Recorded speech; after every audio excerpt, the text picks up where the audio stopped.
On le connaissait politique, mais sa dimension artistique était plus discrète.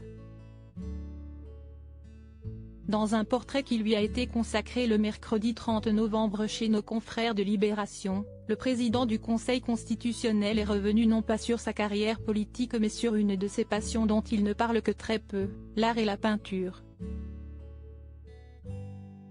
Revenant sur les différentes œuvres d'art et tableaux qui ont jalonné sa vie, celui qui a malheureusement vécu un drame tragique plus tôt dans l'année a confié être passé de la théorie à la pratique il y a quelques années.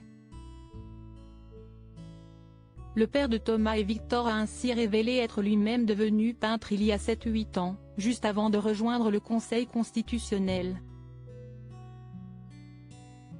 Plus étonnant encore, celle qui l'a poussé à prendre en main le pinceau, n'est autre que la femme avec qui il partage sa vie, Marie-France Marchand-Baillelet, ma compagne, ravie ou accablée de m'entendre parler de peinture, m'a acheté un nécessaire pour peindre.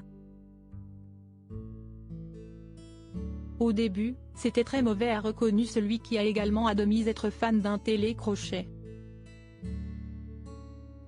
S'il n'a pas voulu donner son avis sur la qualité de ses peintures désormais, Laurent Fabius a révélé qu'un politique comme en peinture, quand il fait quelque chose, il essaie d'aller au bout. Laurent Fabius, la politique lui colle à la peau même lorsqu'il s'intéresse à l'art, le passé de Laurent Fabius n'est jamais bien loin.